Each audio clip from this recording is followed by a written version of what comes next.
Welcome, dear students. Today, we shall continue with the lesson Current, Electricity and Magnetism, chapter number 4, part 2. Before we begin, let's do a quick recap of the earlier topics which we had studied. Now, electric cell.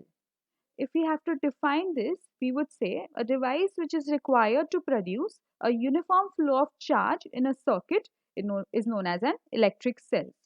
Now, various types of electric cells are available today and they are also available in various sizes. Now, they are used in a range of machines from wristwatches to submarines. The next topic which we learned in the last video was dry cell. Now, this is a basic design of a dry cell. The dry cells are used in radio sets, wall clocks, torches, etc. And these are available in 3-4 sizes. Today we shall learn about lead acid cell. Now this figure is a design of a lead acid cell. Let us examine its principles. This type of cell can be recharged after getting electrically discharged. The lead acid cell contains a lead electrode and a lead dioxide electrode. Both are dipped in dilute sulfuric acid. Now the red electrode which you all can see is the lead dioxide electrode and the blue one is the lead electrode. The red one is the positive terminal whereas the blue one is the negative terminal. The potential difference between these two is nearly 2 volt. Because of the chemical reaction between the substances in the cell, electrical charge is produced on both the electrodes and electric current flows through the load in the circuit. This kind of electric cells have a capacity to deliver large current. Hence, lead acid cells are used in cars, trucks, motorcycles, and uninterrupted power supplies, that is UPS. Now, these are electrical apparatus that provides emergency power to a load when the input power supply or main power fails. The next topic for us is nickel cadmium cell. These days, a variety of gadgets are available which are required to be carried to different places. Such gadgets use nickel cadmium cells. The cells deliver 1.2 volt potential difference and is rechargeable. Now, nickel cadmium cells are used in portable computers. The next topic is electric circuit. When a cell holder, an electric bulb, and a plug key are connected by connecting wires as shown in the figure, and a dry cell is fitted in the holder, then the bulb glows by closing the plug key. This means that a current flows through the circuit and the bulb lights up. On the removal of the cell, the electric current flowing through the circuit stops as indicated by the bulb which ceases to glow. This type of connection of electrical components is called as an electrical circuit. Now this is the diagram for a simple electric circuit. This is a cell holder in which we have to put the dry cells. See students, you all can see the difference on the second side. If you all see, the plug is off, the circuit is connected, totally connected. There is no gap in between and that is the reason the bulb glows. Whereas on the left side you all can see the circuit is not complete and that is the reason the bulb does not glow. This is the symbol of a cell. An electrical circuit is also used in the home supply. However, the electricity supplied is made from outside instead of the electric cells. You will learn about it later. Research. Lithium ion cells are used in modern equipments, for example, smartphone, laptop, etc. These cells can be recharged. More electrical energy can be stored in these cells as compared to that in nickel cadmium cells. Connecting cells. You must have seen more than one electric cell connected in an electrical circuit. In the transistor radio, 2-3 dry cells are seen to be connected in series. The purpose of doing this is to obtain more potential difference than that of a single cell. Therefore, it is possible to obtain higher current.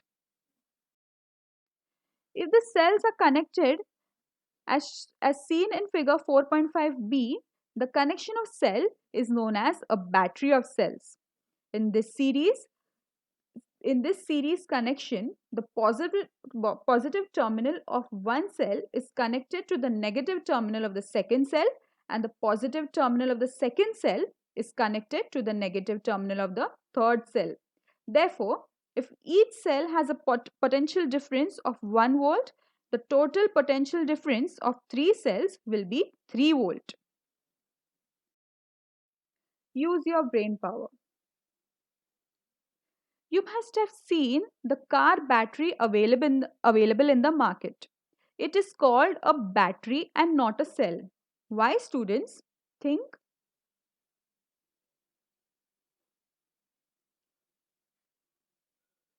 Okay.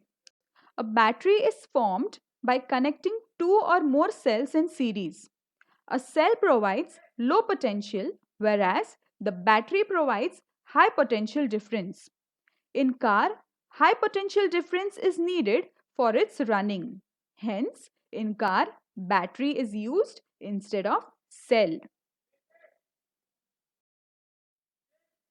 The next topic for us is magnetic effect of electric current. We shall understand it by doing an activity. Take the inside tray of an used up matchbox. Place a small magnetic needle or a compass inside the tray. Now take a long connecting wire and wind it around the tray. Complete the electric circuit by connecting in it this wire, electric cell, plug key and a bulb as shown in the figure. When we plug in the key, current flows through the circuit. The bulb lights up and we can see that there is a change in the position of the magnetic needle. When I remove the plug key, we see that there is no current flow and the needle comes back to its position. Let's see it once again, students. See, I've plugged in the key. There is a flow of current. The bulb glows up as well as the position of the needle changes. Remove the key, the position of the needle comes back to its original position and the bulb does not glow up now. See, this means that magnetic field is created when an electric current flows in a wire. Hans Christian Ørsted made this observation first. When an electric current passes through a wire, a magnetic field is produced around the wire. Let's do one more activity. For this, we will need a long flexible copper wire having resistive coating, iron nail, a cell, few drop-ins, a switch. Now what we have to do is, we have to take the copper wire and wind it around tightly along a long iron screw. Connect the two ends of the wire in a circuit as shown in the figure. Also keep an electric cell and a plug key in the circuit. Keep 2 to 4 drawing pins near the screw. Now start the current in the circuit by plugging the key. See, now the button of the switch is in the middle. Now I have on it. Current starts flowing through the wire. What do we notice, students? That the pins are getting attracted or stuck to the tip of the screw. When I off the switch, the pins fall off.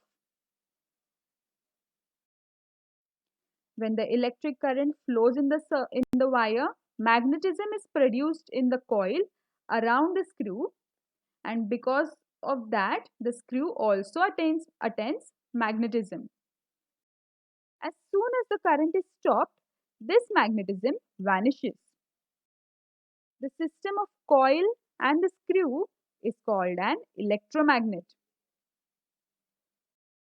Now let's learn something about electric bell. So this is the diagram of an electric bell. Most of the bells we see are electric bells. Many of you must have seen the simple electric doorbell. Open such a bell which is out of order. This is a simple diagram of electric bell. It consists of a push switch, coil of wire wound around a iron piece. It acts as an electromagnet when electric current flows. Then we have a battery, a striker, gong. When the striker strikes the gong, sound is produced. This is the electric circuit for the electric bell, but it is not complete. Why, students? Just have a look at the push switch. It is not on. When I push the push switch, the circuit is completed and the current flows through the wire.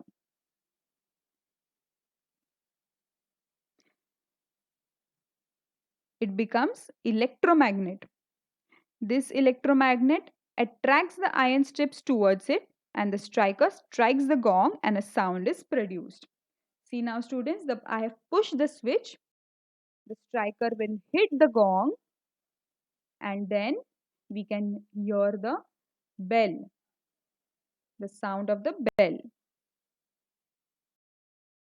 However, at the same time, the contact screw loses the contact with the strip and the current in the circuit stops. In this situation, the electromagnet loses its magnetism and the iron strips moves back and comes in contact with the contact screw.